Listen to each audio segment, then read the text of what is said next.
Thank you, Krista. And as Krista mentioned, my name is Raymond Lee. I'm the president of Career Minds, and I'm dialing in from my home office today from the suburbs of Philadelphia. I'm really excited to be spending the next hour with you on what I believe is an incredibly important topic that I think is top of mind for all of us, which is upskilling and reskilling our workforce. And I want to first kick things off with introducing to you our expert panelists. And so I'm going to start from the left with Nicole and work our way to the right. Nicole, you want to get us kicked off with introductions? Hi, everybody. Nicole Coletta. I work for Accenture. I have been kicking around Accenture for about 24 years now. First in the consulting workspace, and now recently, probably about 6 years ago, transitioned into HR. My responsibilities in HR are around talent insights and analytics. And so what that means is I'm really responsible for all of our people architecture, if you will, everything from jobs and careers, what it is our people do, to skills and specialization, what it is our people know. And so we do this for our 700,000 plus people across Accenture, ensuring that we understand what skills they have and what proficiencies they have. Very happy to be here today. Thanks, Nicole. Jasper? Cool, yeah. I have to say good afternoon, 5 o'clock in the afternoon for me here in the Netherlands. My name is Jasper Schoonenberg. I'm Dutch, also calling in from the home office today. Basically, super excited to be here. So thanks for the invite, Raymond. Working for IKEA, I have a background in learning and development. Started there about 8 years ago. Recently, like 1.5 years ago, I moved into the role of reskilling and upskilling leader, mainly because IKEA as an organization sees, that this is an important topic. So they really get dedicated specific roles for people, to work on this topic. IKEA is known for the brick and mortar stores, the big blue buildings. As part of our strategy, we're now more and more opening up like new types of customer meeting points, as we call them. So we're going into, of course, e-commerce some years ago. Now we're also moving into the city centers, different types of customer meeting points where customers can interact with us. And that also has, of course, a big impact on the skills that our coworkers need to support and to create a good customer experience. So therefore, I'm here with my colleagues to support basically that skill movement and upskill, reskill them into the area where they need to be. So handing over to you, Patrick. Hey everybody, Patrick Erker dialing in from Camarillo, California, which is right about halfway between Los Angeles and Santa Barbara. I'm an associate director at Boston Consulting Group, based in our Los Angeles office. I first joined BCG 10 years ago as an intern in business school, and having been a teacher before business school through Teach for America. So I've always had a passion and interest in education and upskilling and talent development, really at all ages. I worked on a number of different education, talent, workforce topics at BCG for a number of years, then left BCG, went into industry for a few different ed tech companies, including one called the Entangled Group, which was acquired by Guild Education, where I was part of the team managing the relationship at Walmart, Guild's largest customer, and then led a customer success team at Section 4, another upskilling at scale platform. Earlier this year, I boomeranged back to BCG to help us build out and deliver upskilling programs at scale as part of BCG U, which is the upskilling offering. It's part of our people and organization practice within BCG. So excited to be a part of the conversation. Great, thank you, Patrick, and thank you all so much for your introductions. I love how we have such a diverse group in terms of internal versus external, so excited for the conversation. I want to just take a moment to just set some context around our topic today. Earlier this year, I wrote an article that was published in ATD titled Preserve and Protect. And the subtitle of this was Upskilling and Reskilling are essential to safeguarding the workforce. And I think we've all seen how digital transformation, the massive shift to hybrid work, business model disruption, they've all significantly widened the skills gap around the world. And I think what's so interesting is that since the spring of 2020, we've seen rising inflation, we've seen record increases in interest rates, and more recently, economists are speculating that a potential recession could be just around the corner in 2023. But despite all of this economic uncertainty that we're experiencing, we're still challenged with retention issues, skill gaps, and also the struggle to fill job openings. McKinsey reported that organizations are going to face significant skill gaps in the next 5 years. And the World Economic Forum is estimating that over 85 million jobs are going to be displaced by automation. And at the same time, 97 million jobs are going to be created. And I think we can all agree that it's really interesting times, to say the least, around this topic of upskilling and reskilling. So I want to take a moment and shift gears and just talk about and share a few thoughts around hard skills and soft skills and the evolution of the two. There's been a ton of research on how hard skills, which we all know are those technical skills, these hard skills are becoming disrupted by automation, which is leaving many thought leaders saying that there's an increasing need for soft skills as part of our upskilling and reskilling initiatives. They also refer to these as power skills. And I'm sure some of you may be looking at these and saying, these are competencies and behaviors. But companies today are thinking about soft skills or power skills in their upskilling strategy. And what I'd like you to do is just take a moment, and as you look at the power skills listed here, I want you to share, what skill do you believe is the one that leaders are most lacking today, but also are the skill that are most needed today? And so if you wouldn't mind, just take a moment in the chat and just share, as you look at this list of skills here, which is the one power skill that would you say is most important? So we're going to take a look at the chat. We've got some empathies: joy, learning, flexibility, integrity. Yep. Kind of a Looks mix. like it's all of a mix. Yeah.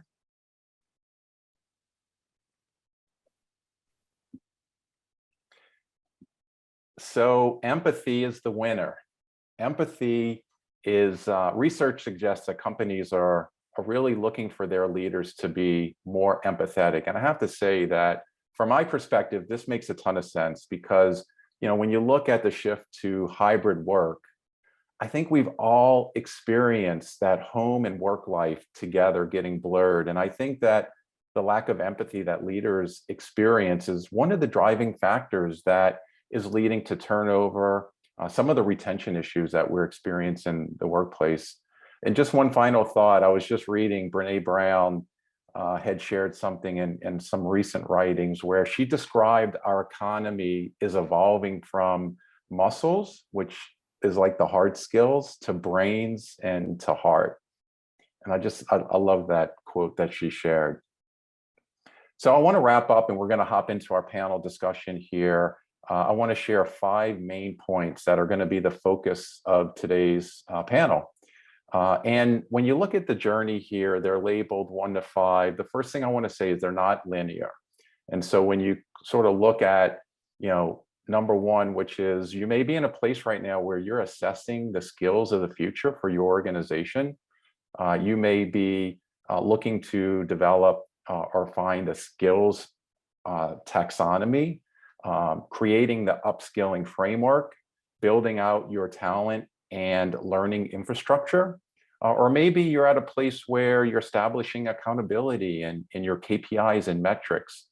And so if you wouldn't mind, take a moment and share where you're at in your journey. It could be just one number, it could be 1 or 2 numbers that are top of mind for you. It's going to give our panelists a sense of, sort of where you are in your upskilling and reskilling journey. So if you wouldn't mind, take a moment and chat and type in the number that is really most top of mind for you currently.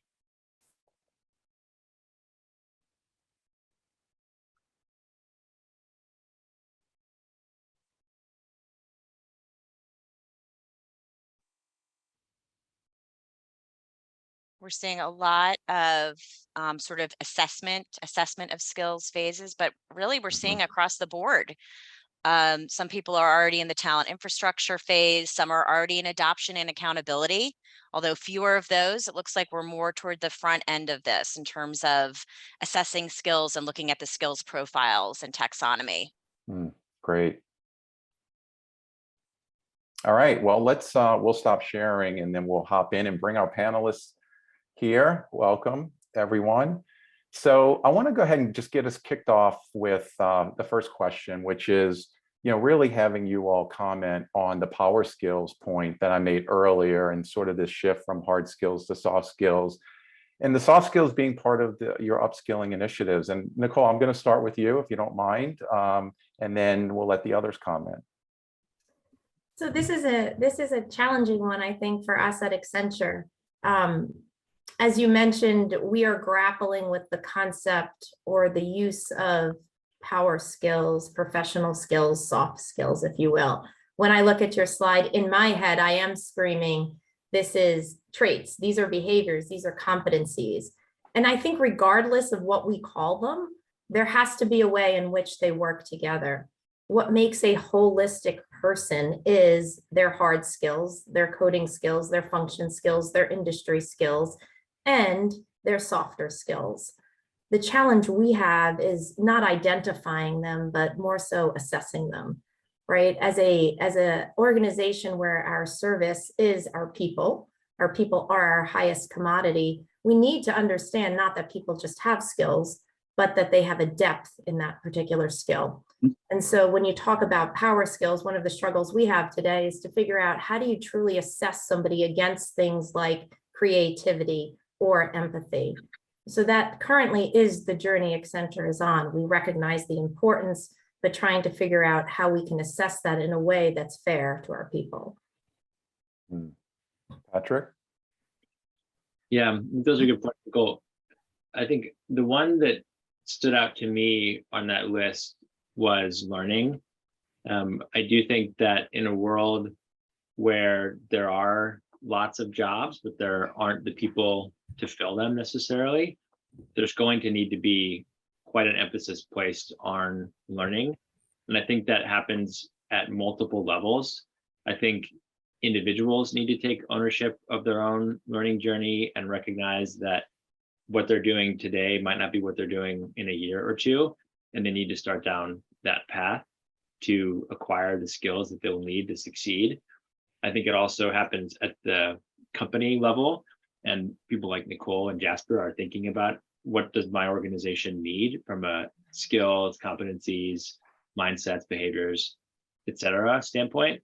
And then I think the manager often is the person who can play that intermediary role where they understand the organization's direction of travel, and they also understand the individual's capabilities, and they can tie those two together and say, here's where we're headed.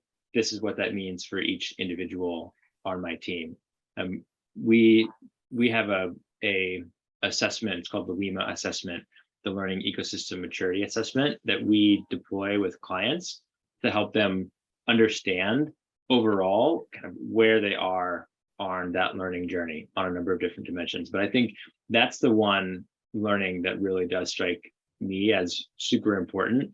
I think it's increasingly recognized as important for organizations, and I'm excited to see more and more organizations create roles that are focused on exactly that. But I think people who are willing to learn and eager to learn are those who will continue to succeed in today's economy. That's great. Jasper, any comments from you? Yeah, maybe interesting to share. Like it's a tricky one. What we're trying to do now in IKEA is to look at our competency profiles and see how we can, turn those into job profiles with specific skills listed there. What you see when you have like conversations about like which skills do we add to which job profile, it's automatically the hard skills they raise to the top, right? So that automatically those ones will be the ones on the job profile because that's what's being talked about. Still, we also know, of course, that those soft skills are super important. Empathy, one of them, learning, one of them. So also that the challenge is like we want to keep those job profiles simple and understandable, both for the co-workers as well as, for the managers, for the organization. So how are we going to, get all of this together into one simple job profile? That's a big challenge for us. And I think one of the options that we see is to go for like company-wide, we call it like leadership expectations. Everybody in IKEA is seen as a leader in one way or the other. And we have some leadership expectations which mainly tackle those soft skills. And they come like besides or like together with the job profile, with those hard skills as a package, for a coworker to take with them, throughout their career at IKEA. So that's how we try to, incorporate those soft skills and work with them next to the hard skills. That's great. That's great. Thanks for sharing. And if anyone has comments that you also want to share, things that related to this topic in the chat, please feel free to do so. Jasper, we're going to stick on you for a moment. So, IKEA is going through this incredible transformation you mentioned earlier, from brick and mortar to e-commerce. And for those who have said they're just starting their journey, what advice would you give in terms of how to get started and where do you begin? Yeah, so this whole like going from like brick and mortar retail to like, as we call it, like omni-channel retailing. Like when I joined in April last year, actually one of my first projects was to support a larger transformation that we have within the organization from a reskilling, upskilling perspective.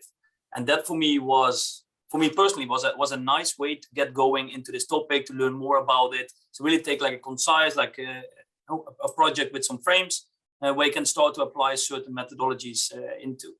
To give a little bit more like context to it, it was a transformation where we were going from like the standard like customer service centers as we know them, where people answer customer queries, for example, like over phone.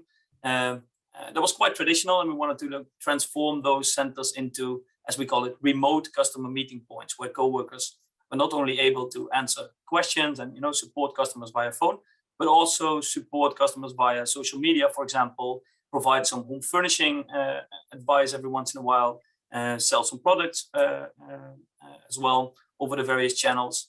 And that, of course, like does something to the skills that are needed within those centers. So that was the project where I worked on together with many colleagues. And that for me was a nice starting point. So we started by looking at what are the skills that we have in the organization at the moment, looking at the job profiles or the competency profiles that we had back then, analyze like what are the skills that are present there, then look at what are the skills that we need for those new roles basically, or how do these roles change and what skills do we need for it. And basically take that as the foundation and the starting point for coming up with a strong like upskilling, reskilling approach. And I think what is really interesting is we really tried as well to connect the learning offer to specific business KPIs, so that eventually we can also have a look at what is the impact of the different learning activities on the new business and how it's operating. Yeah, so take a frame project. And I love that. Yeah, I love that you're starting small. You're not trying to tackle huge organization. You're focusing on one particular function. Patrick, from an external perspective, if you're advising clients on how to get started, is there a common thread that you sort of give them in terms of, where to start? Yeah, well, I think clients tend to start at very different starting points. I mean, Jasper, you guys have a pretty good sense of where you are. A lot of organizations don't know that. They don't understand their current capabilities, the skills that the organization has. So oftentimes, we'll start with our clients to help them understand their current state. And the current state might be what I was describing before, this Lima assessment, where we're really assessing more of is your organization a learning organization? When we think about, does it have a learning strategy? Does it have the right learning organization set up? Do you have the right offering in place in terms of what you're bringing to your people? Do you have the right enablers, the tools, the technology? And then how are you bringing it together? Are you learning from the outside? But oftentimes our clients will say, okay, we kind of already know where we are in terms of our organization. We've actually got to really dig in on the skills. So other clients might say, we have a particular problem that we're trying to solve, and we'd like to start there. For instance, we're undergoing a digital transformation, and we need all of our people to move from an analog world to a digital world, or we need everybody to think in a more agile way, or we recognize that climate is upending our business and everything's going to change, and we really need to reorient, and our people don't currently have the knowledge, the skills, the capabilities to help lead that change. Or we need to inculcate some leadership mindsets and behaviors in the organization. We'll often start with a transformative idea like that, and then clients will kind of establish or structure programs to tackle a big piece like that. And I think, Jasper, your point around trying to tie it to business impact and KPIs really resonates. I think, and I'm eager to hear more from Nicole and Jasper too on this, but this is somewhat of a holy grail still, of how do you measure the impact of learning, because you can put someone through a program that's really well designed, but you can't know 100% for certain how much that specific learning intervention changed either their behavior or gave them a new skill or led to the business outcome. But I think that's what we all should be aiming for, is trying to articulate what we think will change as a result of a learning intervention, either at an individual, a team, a company, a business unit, a company level, and then do the intervention and then really track it and try to measure it. I think that is where we'll become even stronger in making the business case for learning investment.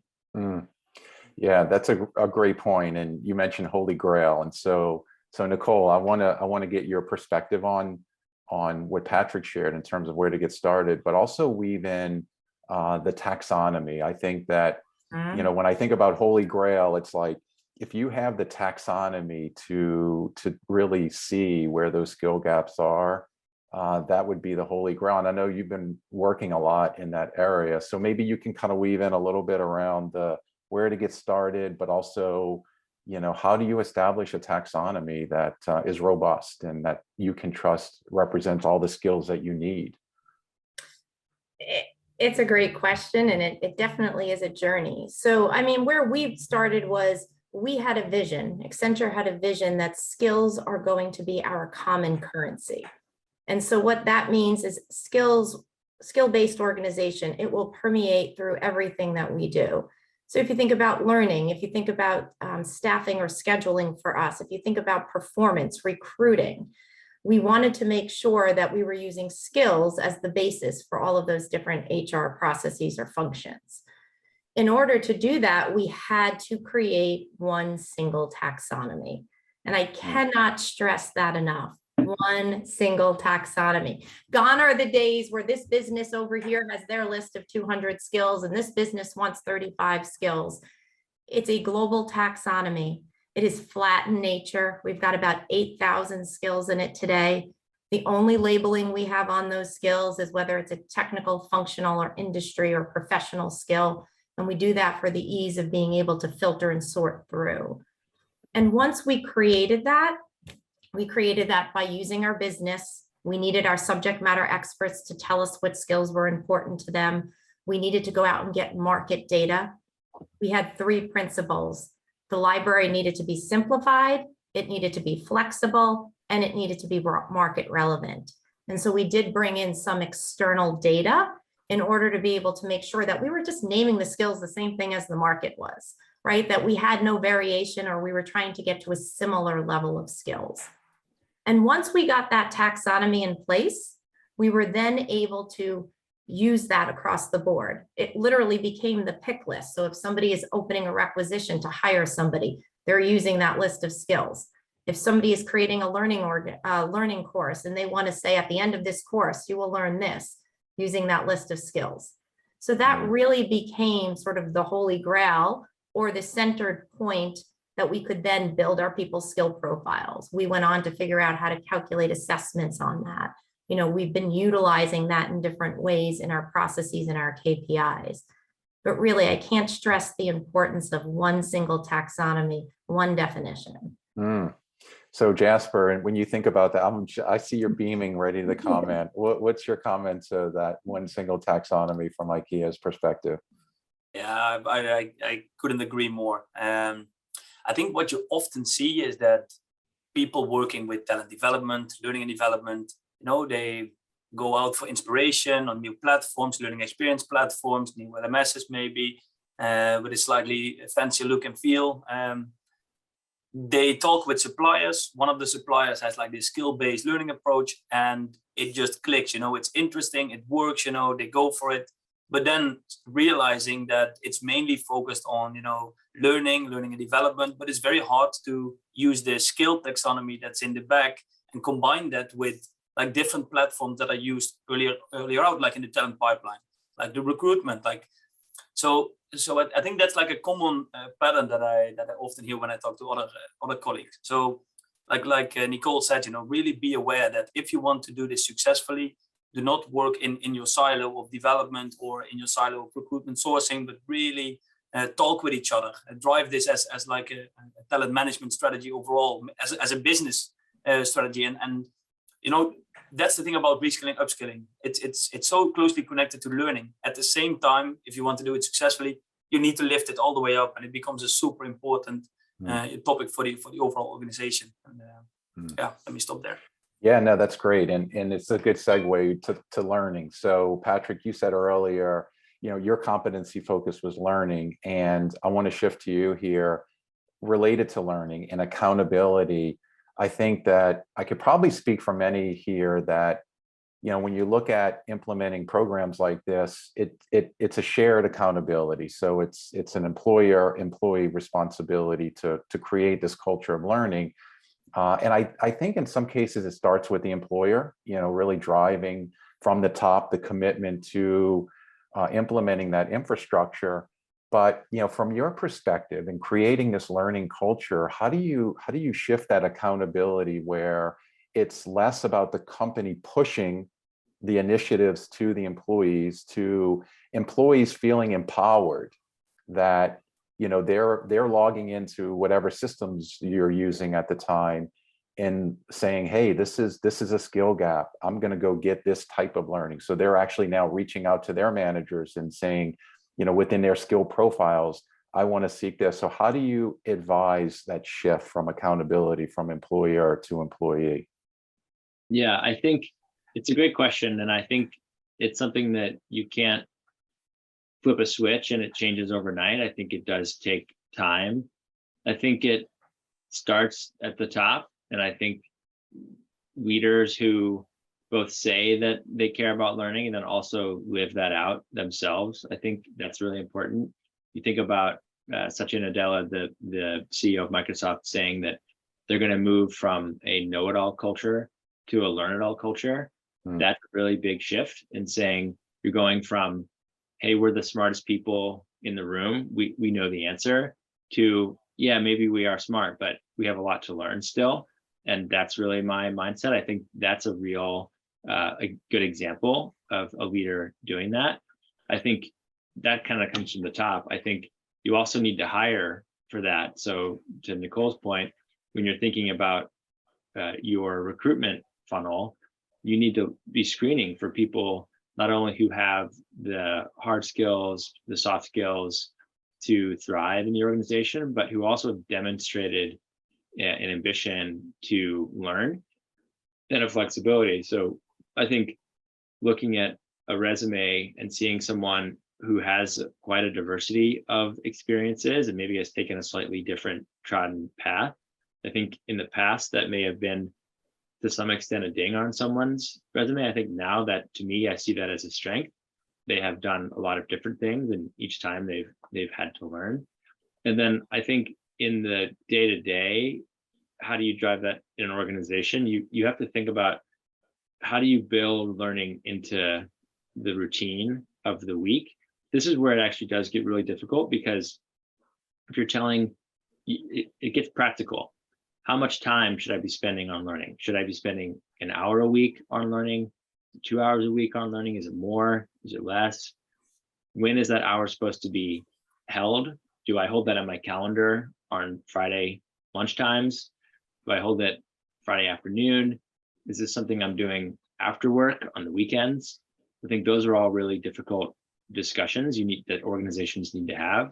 But I think if you don't build it into the actual workday, it's less likely that the learning will happen.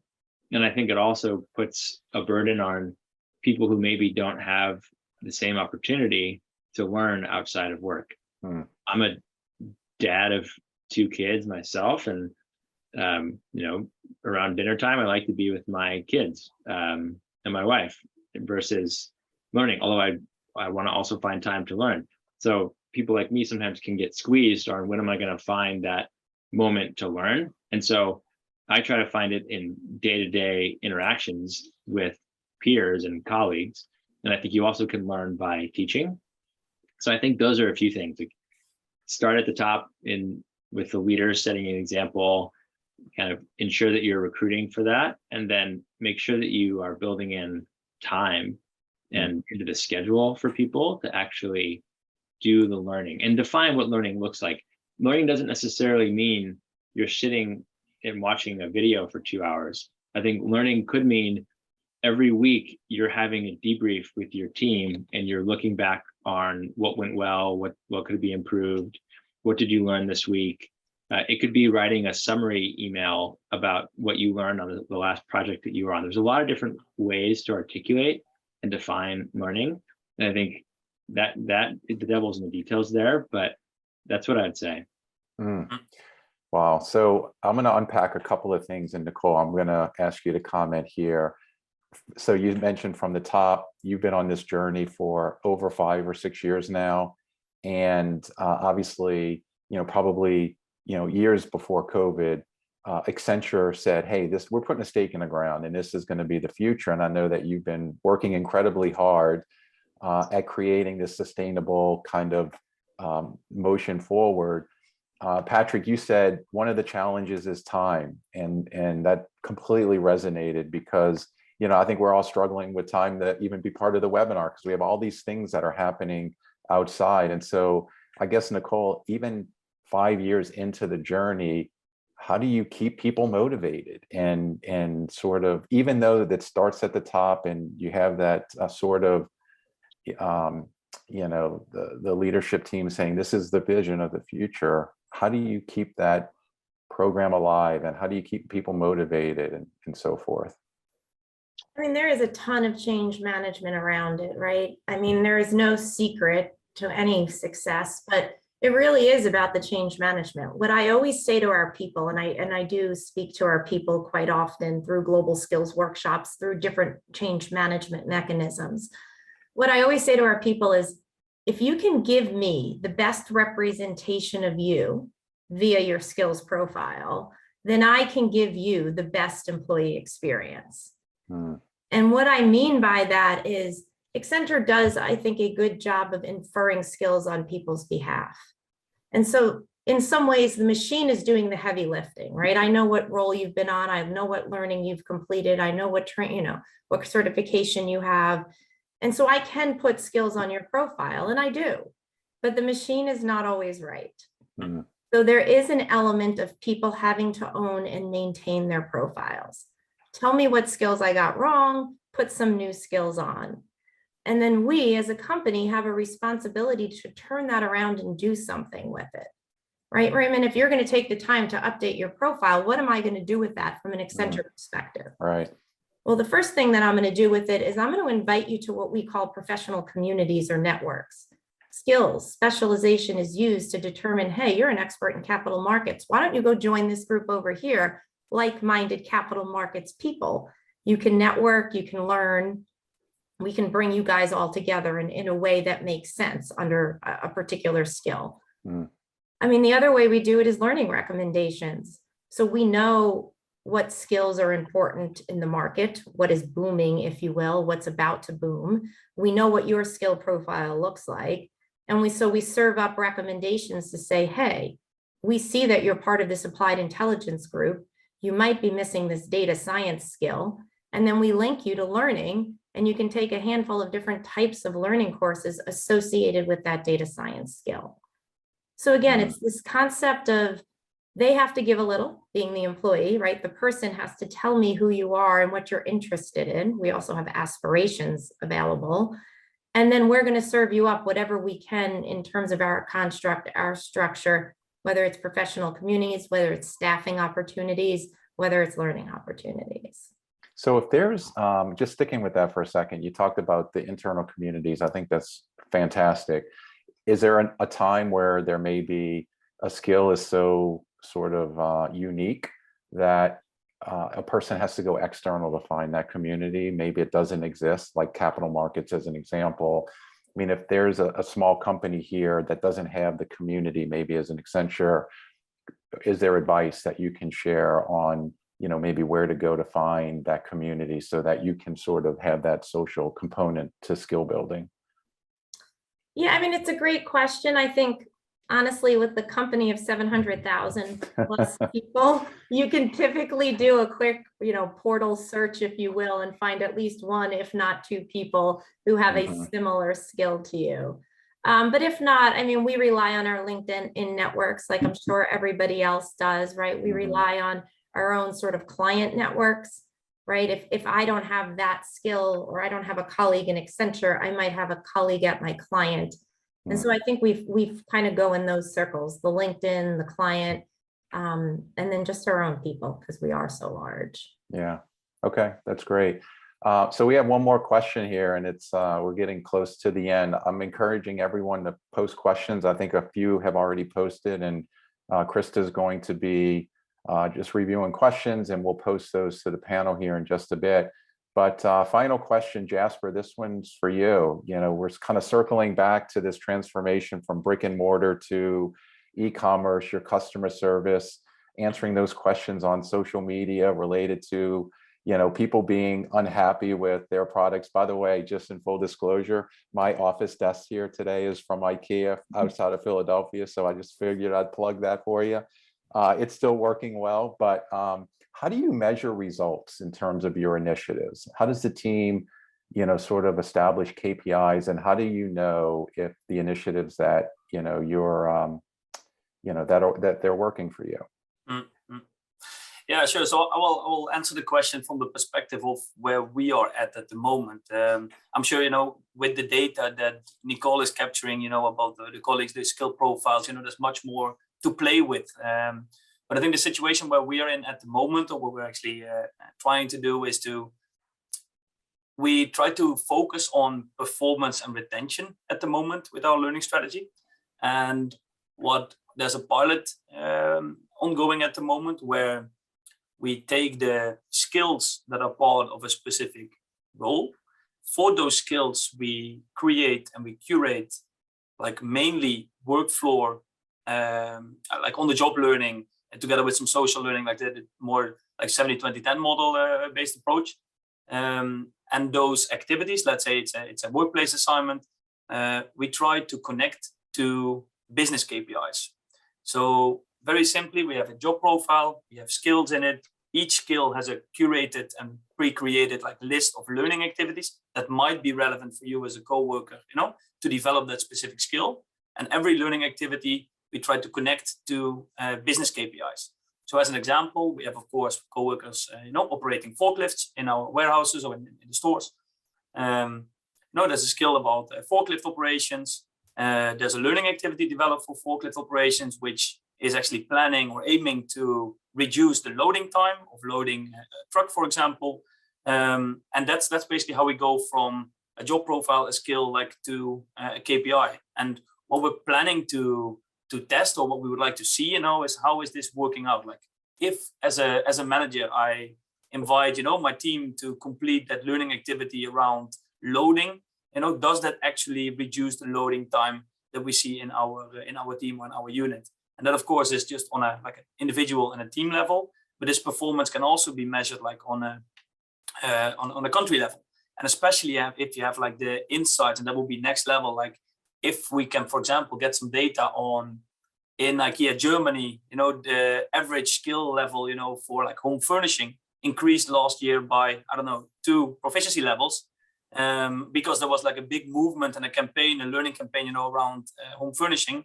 And we can actually see that the customer inspiration or the inspiration level and the appreciation from customers increased, you know, that same year as well. It's like you said, Patrick, you can never get that direct correlation, but at least you can see that somehow it contributes and it influences. And that's a little bit like the approach that we're taking on the performance side. Then from a retention point of view, of course, like many people nowadays leave an organization because they feel they're stuck. There's too little like development opportunities. We can, of course, see if we in certain parts of the organization offer upskilling, reskilling opportunities and provide those to coworkers. Do they actually stay after, you know, those upskilling, reskilling initiatives? Do they move on? Do they complete another upskilling? You know, so that is a little bit on the retention side. Yeah, tied to retention. Patrick, any just closing comments on before we hit questions on results and KPIs? Yeah, on results and KPIs, I think it is a really important topic. We could do a whole webinar on just that, I think. But I think one thing I'd call out is it really depends on the case and the situation. Also on the worker group that you're targeting. I think in my experience, programs, upskilling offerings, reskilling offerings that target, say, frontline employees are often focused more around driving increased retention, as well as internal promotions, potentially improving the employer brand, the overall EVP of the employer. And those tend to be actually pretty easily measured, at least the retention one is. And if you have tens of thousands of workers, those programs can very quickly, easily pay for themselves. I think if you're kind of targeting more knowledge, like pure knowledge workers, the impact can be a little bit harder to measure because you're typically not, sometimes you might be driving retention, but not always. The goal may be something more like getting everyone to speak the same language, or an identification of use cases in a topic like digital or CNS, and attributing a value to a learning program you go through and you identify 100 use cases and you whittle those down to 10 that you think you can make investments on, and then 2 that you actually do make investments on. You may not see the results of those for a year or even 2, but I think, again, to Jasper's point, I think you still need to try.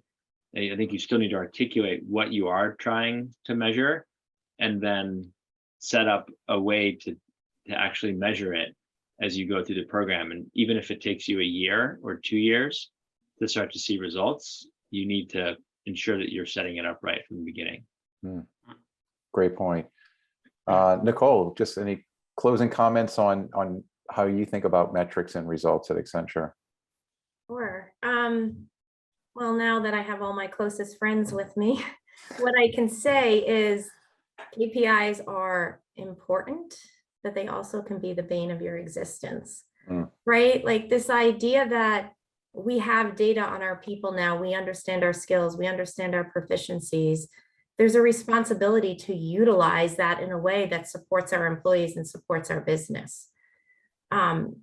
And it's hard. It is super hard, to Patrick's point, to be able to identify something early on and then track it through the entire life cycle. And that life cycle could be a year, it could be 2 years. There's patience associated with it. Accenture has started to pick up the idea of utilizing skills, and I mean, I call them simple things right now, but the concept of promotion. And so if we're looking at our promoted population of people, we do look at the skills and we sort of set ourselves up to say a certain percentage of these people should be working in strategic growth priority areas of Accenture, right? And we can kind of track and count, I don't know, did 80% of our people actually who got promoted were actually working in these strategic areas? Industry is really big for us right now. And so we've put out, you know, a metric for ourselves to say we're this percentage of industry specialized at the beginning of a fiscal year. We want to grow that by plus percentage points. And we will track that throughout the year, making sure that people get repeat staffed in a particular industry, making sure people get the right learning in that industry, making sure that people are getting put to the right networks. So you have to sort of pick what it is that's important or what's a priority for a particular year, and then utilize the data in the best way you can. You know, it's not always perfect. That's the other piece. There is room for error, right? I mean, you have to build confidence in the data first. Yeah. Well, thank you all so much. I'm like literally, as you're wrapping up here, I'm reflecting on patience, incredible amount of patience. I'm reflecting on start small, you know, be focused and prioritize your initiatives. Jasper, you called out what you're doing in customer service.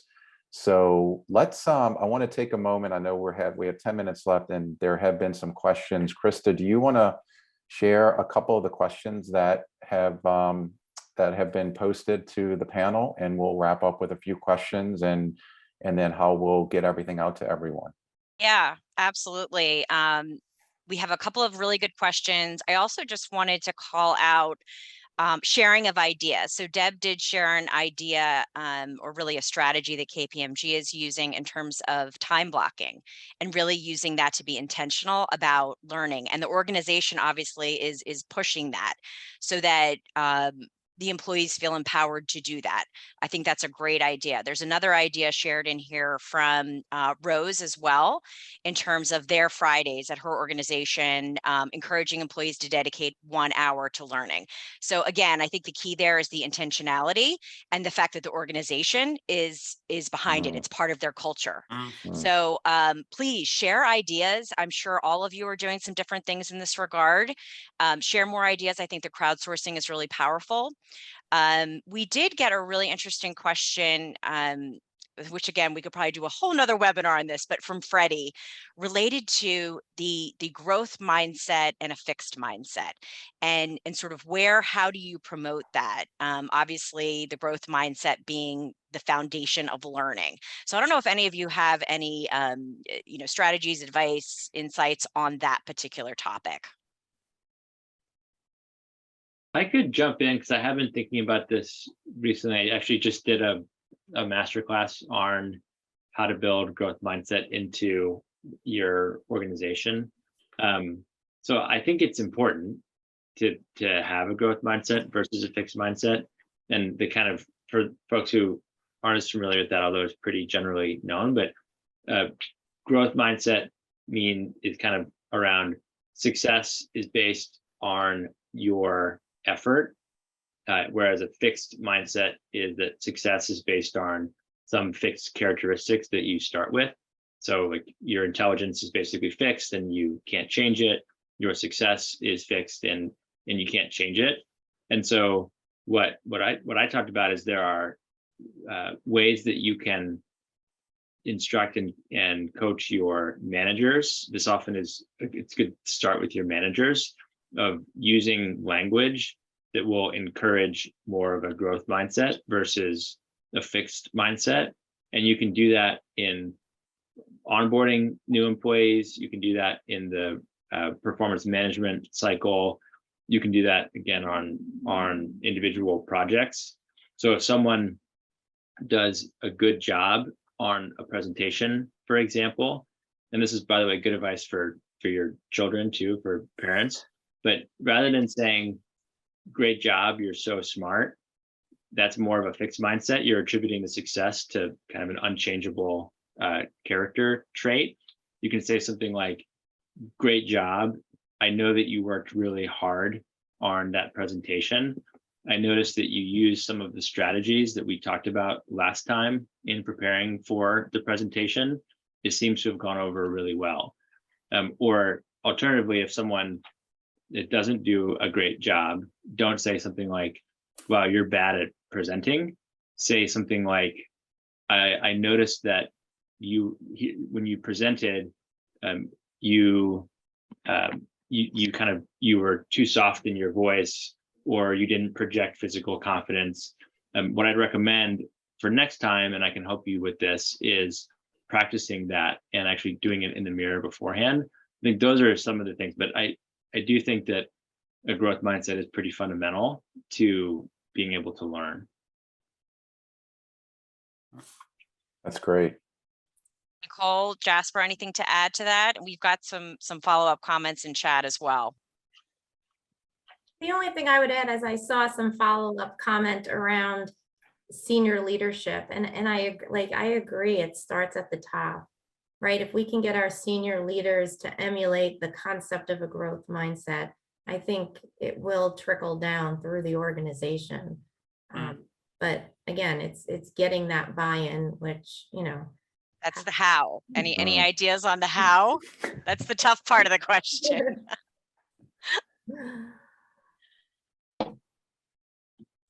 I was thinking maybe if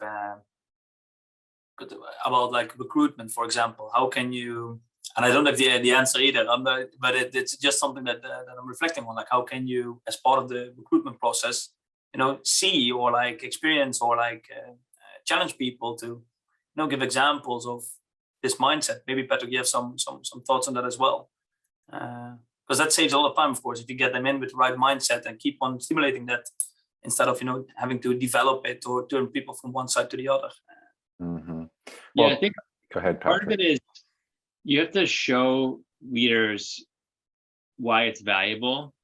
Show them that people who have a growth mindset, it means, and you know, we kind of lay that out in the training that the masterclass that I did, of the teams, they're more creative overall, they work together better. There's various benefits of having a growth mindset on a team. I think for leaders who maybe aren't bought into the idea, you've got to show them what the actual value of having a growth mindset is, and then start to give them some training on what it actually looks like, and nudges. And you can't force someone to, if they're a senior leader, you can't force them to have a growth mindset, or to inculcate that into their people. I think you have to show people why it's valuable and how it can help them.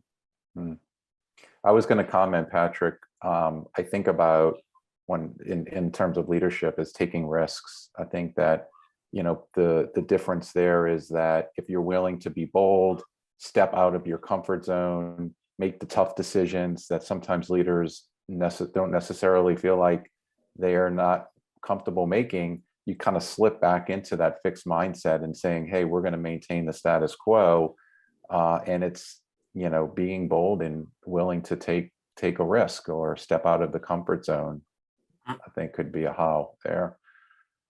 Any other questions, Krista, that seem relevant here in the last few minutes? Yeah, I mean, we only have a few minutes left. The one question or thought that came up, which I think is a really good one, was from Adrian, related to how the pandemic has accelerated the diversity of our leaders, the diversity of global leadership, and the challenges in terms of reskilling programs given all of this diversity. And I don't know if the panel has any quick thoughts about that.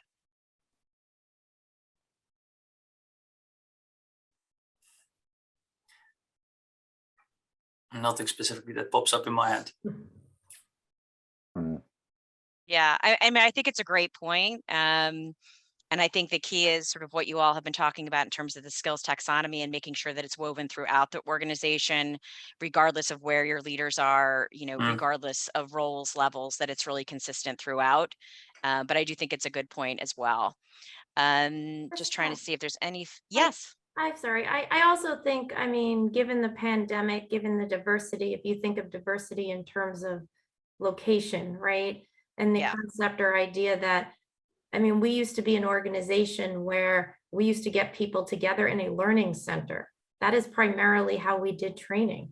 Come join us in this learning center for a day, 2 days, whatever the case is, a week. And we no longer do that. We no longer can do that. And so there is this whole sort of shift around what does learning look like in 2022? You know, how can we still be relevant? How can we still get the maximum productivity out of it that is expected, and do it in a way where people might be remote, right? People might not even be in a Zoom call like this connecting with each other, but might be on their own. And so there's been a big shift to kind of like VR, right? Like, and the metaverse and all that. I mean, that is one way Accenture is trying to tackle it. If it's not going to be in-person learning, figure out a different, new, unique way. And so this concept of the metaverse is something that we have begun to roll out more specifically. You can still connect, but connect in a different way, connect in a different environment. Absolutely. Well, that on that, again, I was just going to say on that note, next go around, we'll all have our headsets on and we'll be sort of navigating. Jasper, A whole you're new in the world. Netherlands, and Fascinating topic, you know. I hear it like really a is. Career Minds webinar 2.0, you know, about the There you go. metaverse, Web3. Yeah. Thank you all so much. I know we're at the top of the hour.